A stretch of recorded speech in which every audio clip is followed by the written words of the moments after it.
In the Impact segment tonight, does the president know how to fight Islamic terror?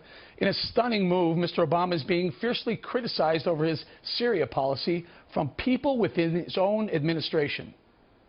Dozens of U.S. diplomats are breaking ranks with the president, calling for airstrikes against the Syrian government. Richard Engel, NBC's chief foreign correspondent, is in Istanbul this morning. Richard, good morning. This seems quite remarkable to have such an open break with the president from his own administration. I think it expresses the deep frustration that is even within the State Department about the current U.S.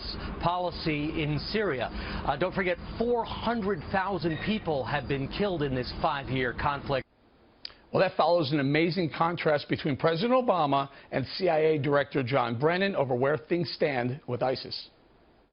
ISIL is under more pressure than ever before. ISIL continues to lose key leaders. Our efforts have not reduced the group's terrorism capability and global reach.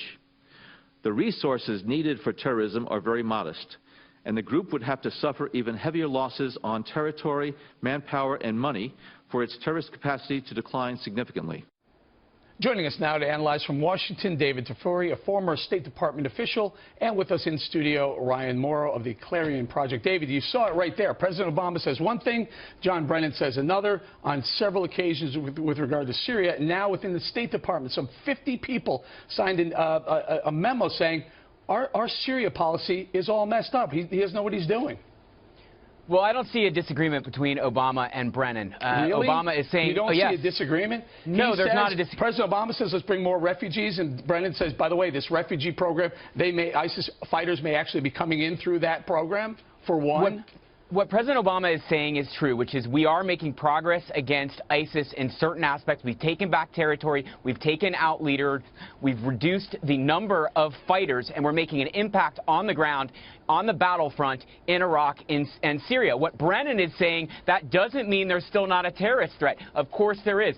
Fighters can reach us. They're trained to try and do terrorist attacks in Europe and the U.S., and even more difficult to combat is these homegrown terrorists who are inspired by ISIS but may not have had any actual contact with ISIS, like the Orlando attacker. Now, I do see a discrepancy between some of the folks who are now calling for airstrikes against Assad in Syria and the president's stated position, and that's a very interesting development. Well, let's stay on there. Let's stay on this for a second. Ryan, if we're fighting back, if ISIS is losing some geographic regions in the Middle East, yet they're stepping up the terror attacks here on the homeland, are we winning?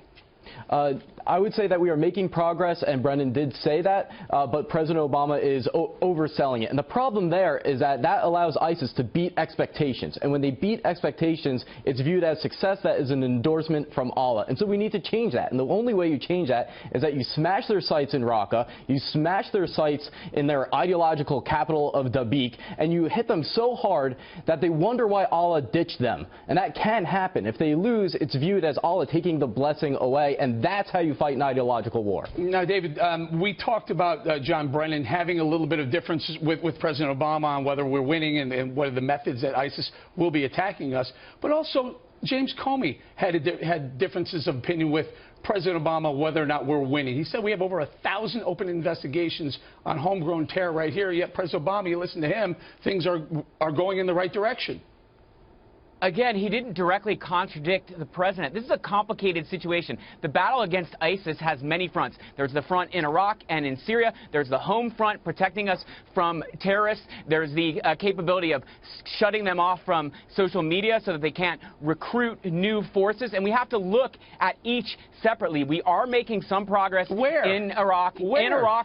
You're talking about the progress in We've land taken in back Iraq towns. and Syria. We've taken out leaders. You admit we're losing ground here with the homegrown terror going on in the United States, and also I have not admitted that. Well, Brennan did. Brennan said we have a problem here. He also said we have a problem with what you just pointed out. Brennan did not say we're being explosion of people being radicalized here in the United States within. In other words, they're born here and they're becoming radicalized right here.